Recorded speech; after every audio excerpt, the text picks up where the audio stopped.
classes for BSc first semester in geology subject.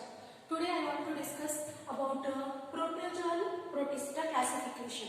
So last class we have discussed about the classification of protista, right? In that there is a protozoan protista classification.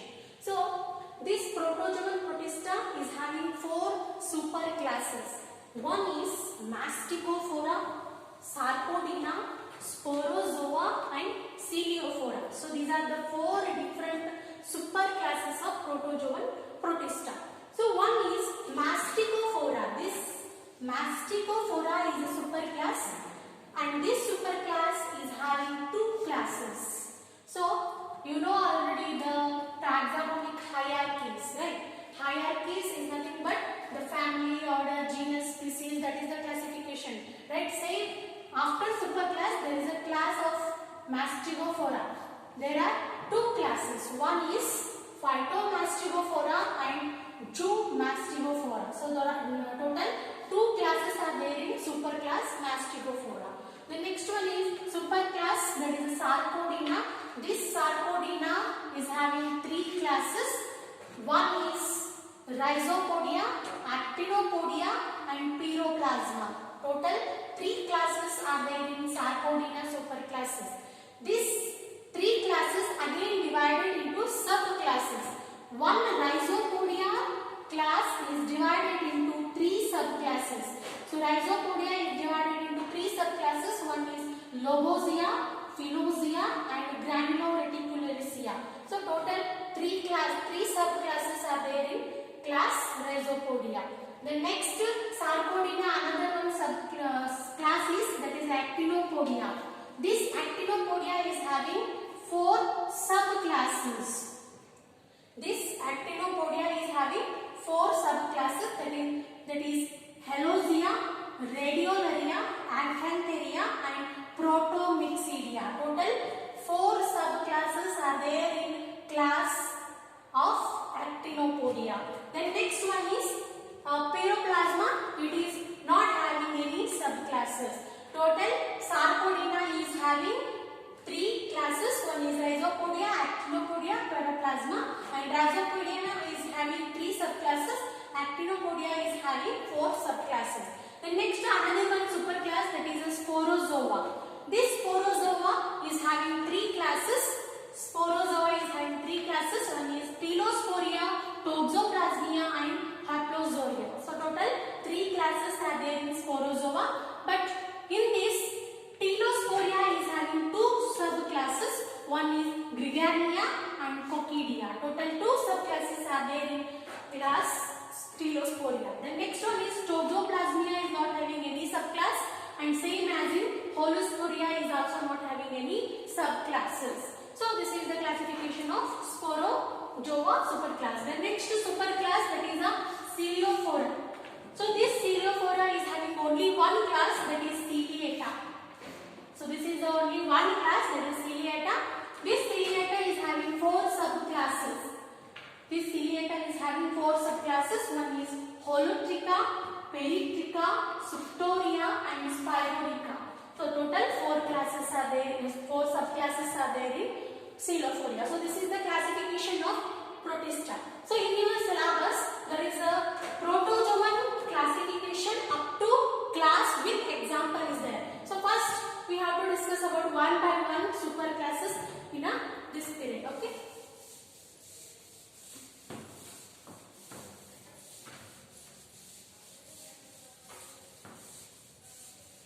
So first super class is, that is a Masticophora. Right. Superclass Masticophora. You know already in the chart that is a Masticophora is a superclass of protozoan protista. So what are the characteristics of this Masticophora? So this Masticophora is having a general character, that is these are simple. These are simple as well as primitive. Primitive is nothing but simple body structure, that is called as primitive, and with the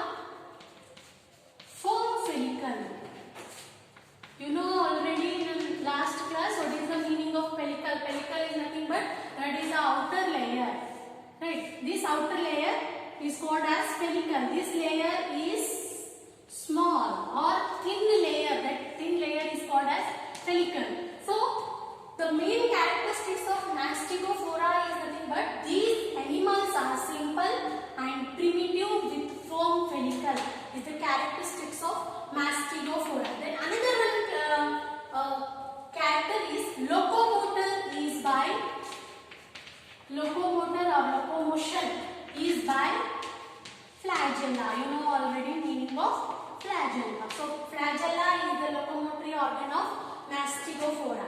Then next one is nutrition may be autotrophic or heterotrophic. So these are the common characteristics of mastigophora superclass. So mastigophora is a simple primitive with a firm follicles are present in the mastigophora, and locomotor is by flagella, and autotrophic or heterotrophic is a nutrition material for the mastigophora. You know already the mastigophora superclass is divided into two classes. One is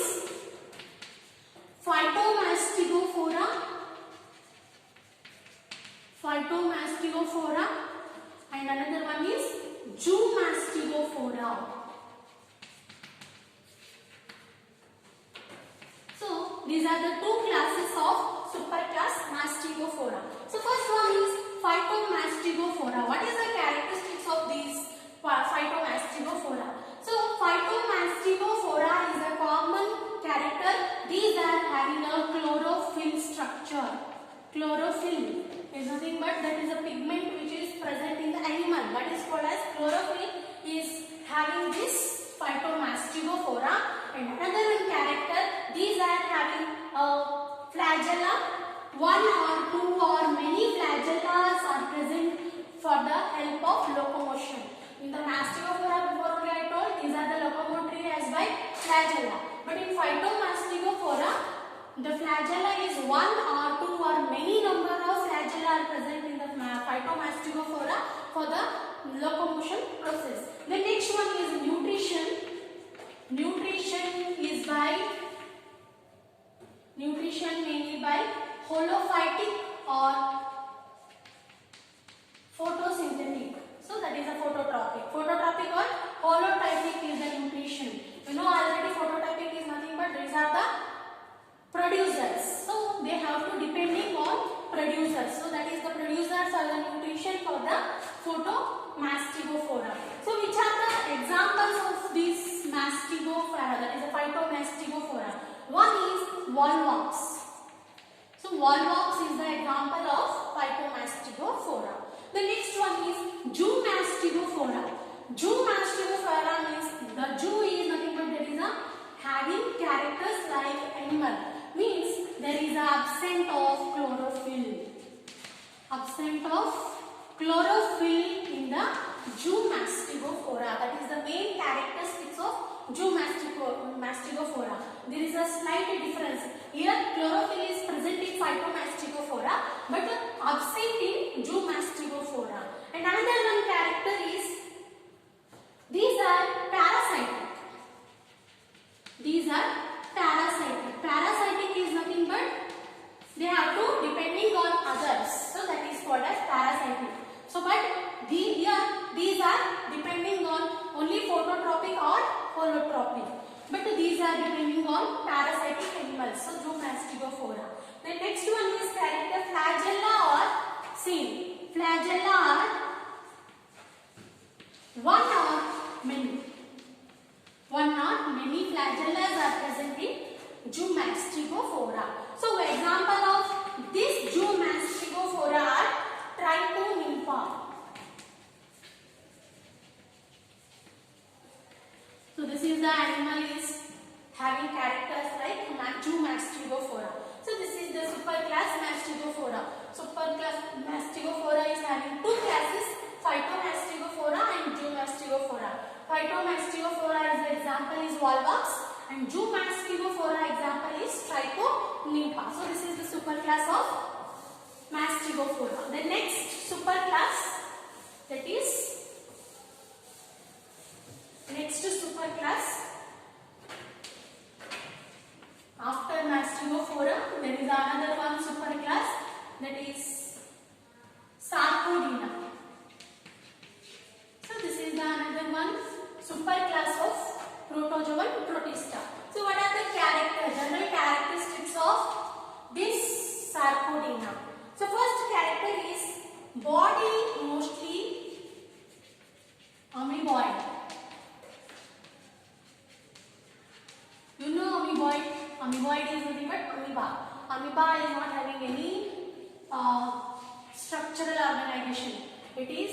draw any line, right?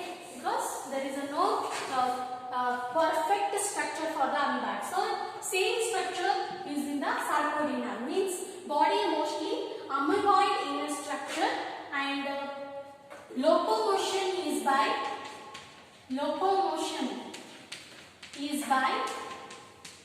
pseudopodia.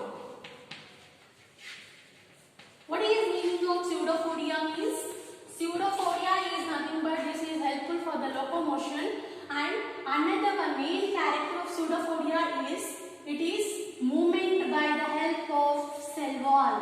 Movement is by the help of cell wall or edges, that is called as pseudopodia, and it will enlarge their size and move from one place to another place. So that is the structure of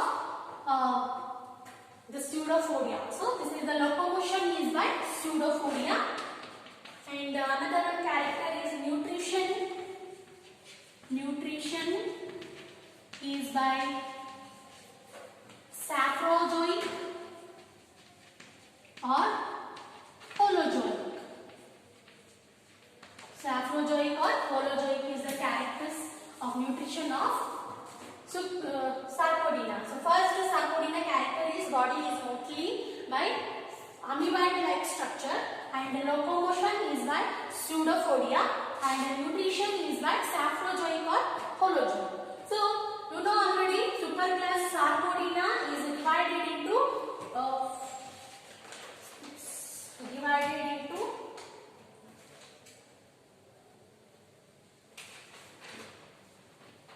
classes. One is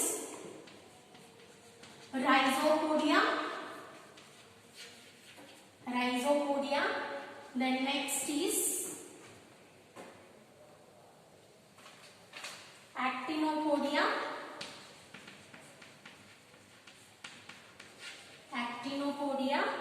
And Pyroplasma, right? So these are the classes of superclass Sarcodina. So superclass Sarcodina is divided into 3 classes. One is Rhizopodia, Actinopodia and Pyroplasma. So what are the characteristics of this Rhizopodia? This Rhizopodia first class, we have to say that general characteristics of class Rhizopodia is the pseudopodia as logopoid, means locomotion is by pseudopodia. In pseudopodia, the locomotion is by, that is logopodia. One is by logopodia or philopodia or reticulopodia. So that is the common characteristics of class Rhizopodia. Rhizopodia is the locomotion is by pseudopodia. You know already the Sarcodina common character is pseudopodia. Locomotion is by pseudopodia. In the Rhizopodia we are also having a locomotion by pseudopodia, but pseudopodia is having a different types of pseudopodial structure. One is logopodia, philopodia and reticulopodia. Logopodia is nothing but it is move slowly. Motion is slow. It will not move faster. It is called as logopodial pseudopodia. And another one is philopodia is nothing but it is a dynamic movement. Dynamic movement is nothing but it will move from one place to another place very fast. And reticulopodia is nothing but it will move in a same direction. It will not rotate any angle. It will move in a same direction in a slow motion. That is called as reticulopodia. So these are the some other types of pseudopodia. So this Rhizopodia is having like these structures of examples. One is logopodia, philopodia and reticulopodia is having a general characteristics of Rhizopodia. So you know already Rhizopodia is having subclasses. So total 4 subclasses are there in Rhizopodia. Total 3 subclasses are there in Rhizopodia. One is Lobozia. One is Lobozia and another one Philozia and Granuloreticularia.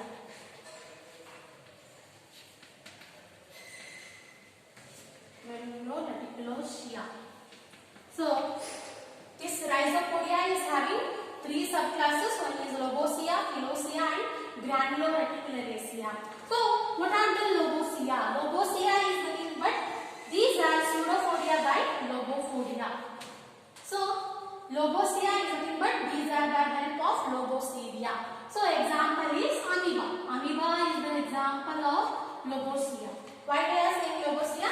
This amoeba will move by the help of structure, move by the help of these edges.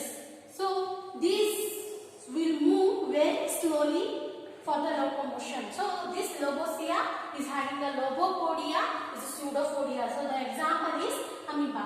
Then next one is Philozia. Philozia is another character like Philopodia. So the characteristics of Philozia is nothing but Pseudophodia is a Philophodia. So that is the characteristics of this one. And example of Philozia is Pinnidia. Philozia example is Pinnidia.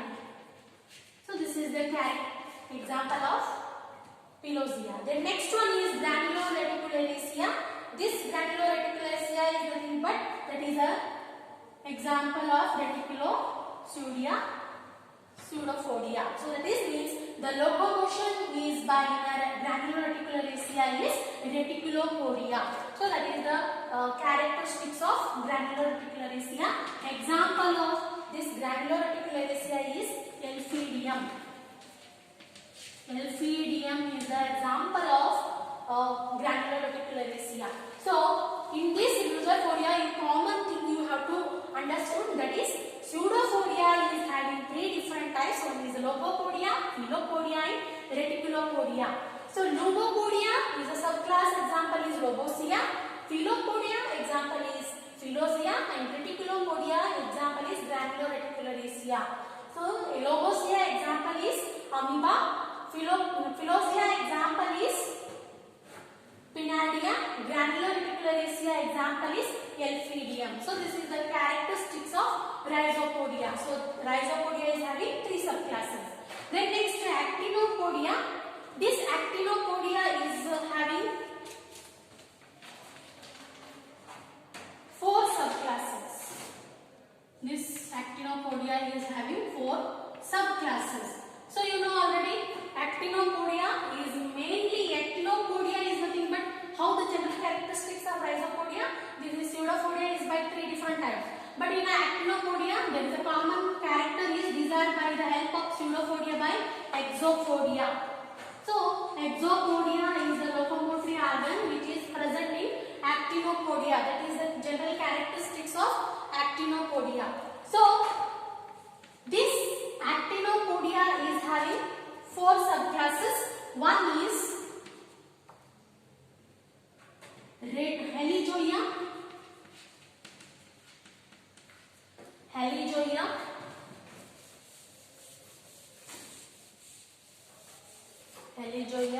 Second one is Radiolaria.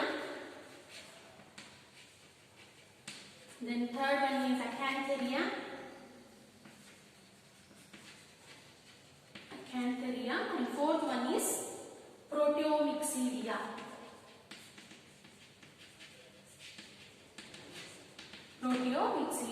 So this Actinopodia is having four subclasses. One is Halogia, Radiolaria, Acantharia and Proteomyxedia.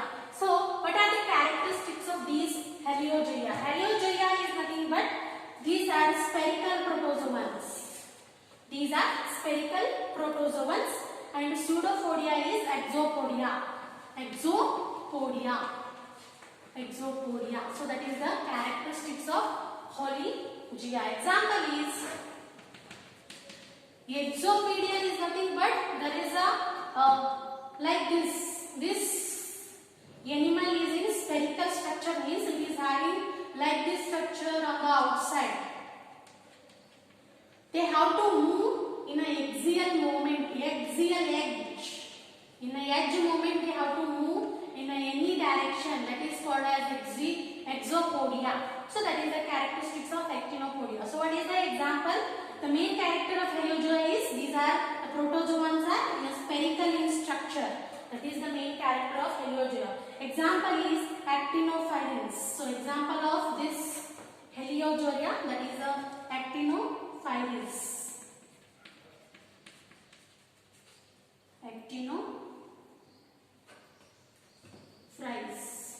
Actinophrys is the example of Heliozoa. The next one is Radiolaria.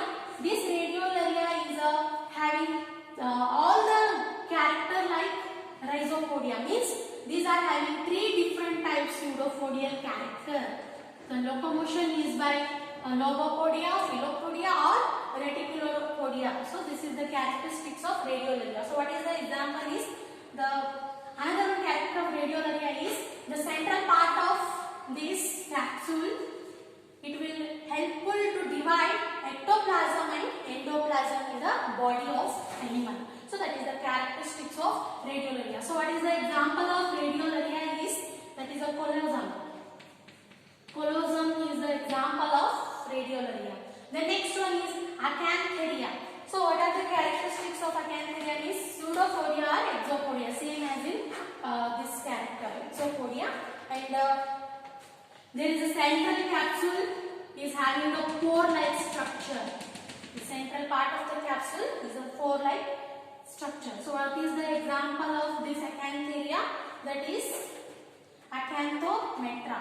So that is the example of Acanthometra is the example of this Acantharia. The last one